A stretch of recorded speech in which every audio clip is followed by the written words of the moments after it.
Guyanese don't like to work. People just want handouts. The youths choose not to work. Laziness is more their thing. The Spanish work better in most cases. These are just few of hundreds of comments spawned by a statement made by the Private Sector Commission where they told a visiting IMF team that unemployment in Guyana is largely voluntary. This statement sparked zealous public debate, and even after it received backlash, the Private Sector Commission stood by the statement, saying that with the exception of the disabled and single parents, jobs are available for all Guyanese and that there is a shortage of both skilled and unskilled labor. Unsurprisingly, this statement spawned a horde of comments pushing the narrative that the primary cause for unemployment in Guyana was laziness. I'm the unspecialist. Let's uncover the truth behind voluntary unemployment in Guyana and explore the assertion that there is rampant laziness in the population. First, let's define unemployment. The Guyana Labor Force Survey counts unemployed persons as those who are not currently employed but are available to work within a short time span and are actively looking for work. This definition contradicts the lazy argument. It's unlikely that the majority of people who are actively seeking employment are also lazy. But we're here for a proper analysis, not just an undeveloped statement. The first step to understanding this issue is understanding employment trends. The best data we have comes from the Guyana Labor Force Survey from the fourth quarter of 2018 to the third quarter of 2021. At the start of this period, the unemployment rate was 13.8%, representing 38,529 persons. At the end of the period, unemployment stood at 14.5%, representing 41,992 persons, meaning that unemployment increased during that period by both percentage and total number. Interestingly, after oil production started in 2019, Guyana saw rapid economic growth and the highest real GDP growth in the world. This period also saw significant job growth, even before oil funds were added to the national budget. For example, the construction sector grew by 29.8% in 2021, according to the finance minister. Fast forward to 2025, and news reports placed Guyana's unemployment rate at 12%, a modest reduction after nearly 4 years. Since 2020, over 60,000 jobs have been created, according to the government, in construction, forestry, oil and gas, tourism, and mining. 60,000 jobs created, record economic growth, but the unemployment situation has not significantly improved. What's the problem?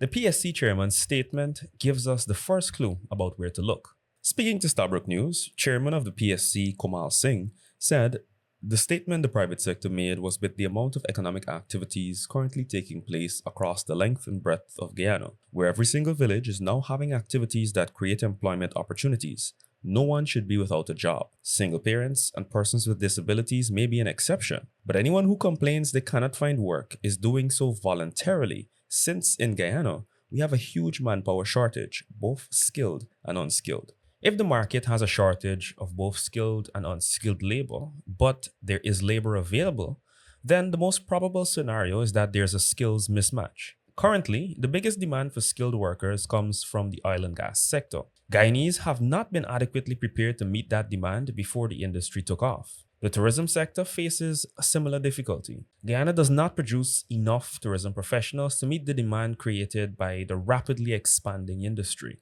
In fact, a World Bank report in 2021 recommended the systematic use of training needs assessments to close the existing performance gaps. The World Bank report, Guyana Labor Force Survey, and statements by government officials, which included the President and Minister of Finance, all indicate a significant proportion of job creation and demand comes from sectors that were not traditionally popular in Guyana. Notable exceptions to this are in the health and education sector, where high demand is created by comparatively high attrition rates. Nurses and trained teachers are great examples. Consider this.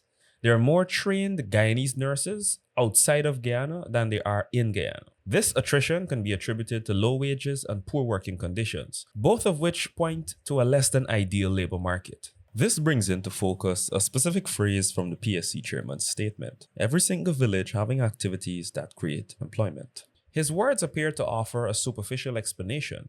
However, such a reductive statement ignores a host of factors that influence the status quo. This raises questions about the nature of work, wages, and the geographical distribution of work opportunities versus that of the labor force. Let's start with the nature of work. The majority of these jobs being created across the length and breadth of Guyana are in the construction sector. They mostly fall into the category of unskilled labor. These jobs hire predominantly men and are typically not considered permanent forms of employment. Nonetheless, there are lots of Guyanese men who find employment there. There is one problem, however. Wages in these roles are being driven downwards by the exploitation of migrant labor.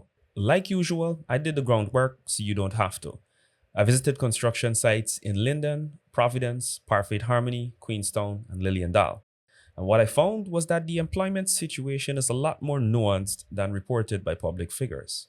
For the sake of time, let's focus on the largest worksite among those I visited, the construction of the Pasha Hotel in Lilliandale. There are over 2,000 Venezuelans and 300 Cubans employed at the Pasha worksite. These migrant workers are paid $7,000 for a 12-hour shift.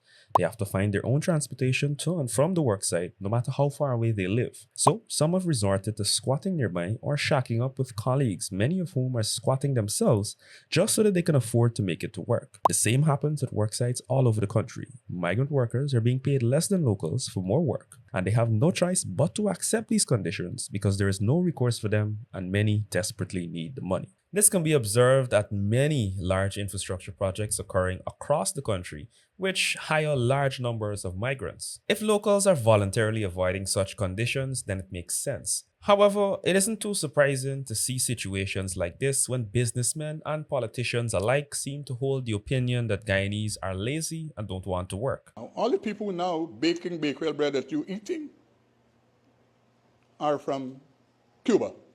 You didn't know that, let me tell you. All, actually.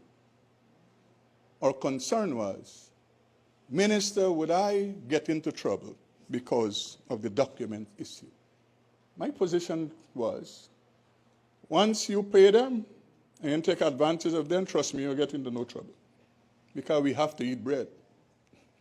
You can't wait for the Guyanese worker who will not come to work. When they go and hang out with Vice Cartel, 2 days they lost. They not come back. They go and sport with Borman, right? You in trouble, no bread, gonna bake.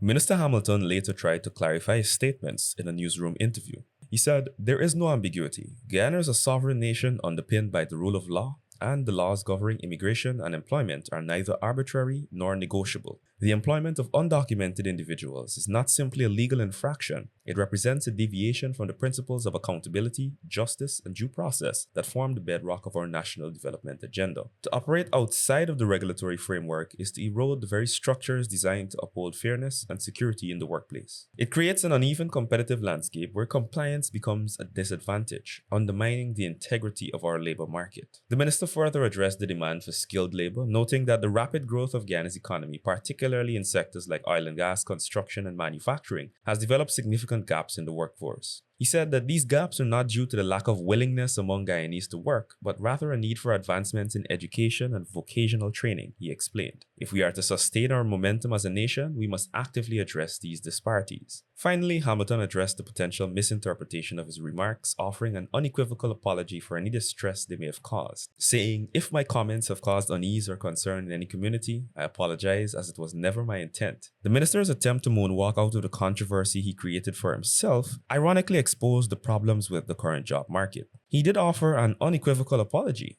but how much is that apology worth without the enforcement of the same laws he flouted in his statement and then later touted in his apology? Is his ministry going to enforce the law on Bakewell or any of the plethora of offenders across Guyana? He certainly isn't the only one in the cabinet with that opinion, as just last year, Minister of Foreign Affairs Hugh Todd said that the Venezuelans work harder than the Guyanese in Linden. These Venezuelans are not hungry, they are working. They're working harder than the Lindeners, and that's why they're getting the jobs. The stories of the Venezuelan workers who had to squat nearby shed light on another irony of the PSC statement. In Guyana, there's a strong geographical bias to employment opportunity. According to the third quarter 2021 Guyana Labor Force Survey, 74% of unemployed people live in rural areas. National youth unemployment stood at 31.9%, and a whopping 74.4% of unemployed youth lived in rural areas, confirming that where you live has a stronger correlation with employment status than age or sex.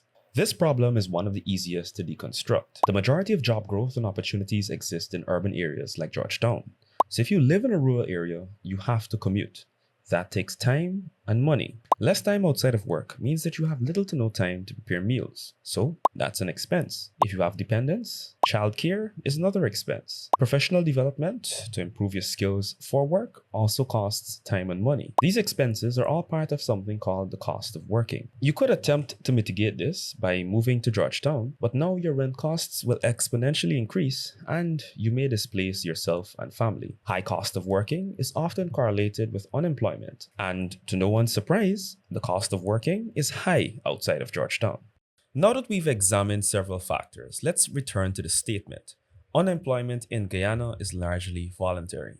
While superficially true, the statement lacked nuance and ignored a host of significant contributing factors. It spawned a plethora of bad faith arguments and malicious narratives which trivialized the struggles of youth, working class, and rural Guyanese. Lazy Guyanese certainly exist. However, the majority of unemployed Guyanese are limited by a skills mismatch, an exploitative job market in some sectors, geographical bias of working opportunities, and an inflated cost of working. If we want to be serious about solutions for these issues, we have to seriously look at the data and real world events. I'm the unspecialist, saying that if unemployment in Guyana is largely voluntary, so is willful ignorance of the issues faced by the average Guyanese. Thanks for your support. Thanks for watching.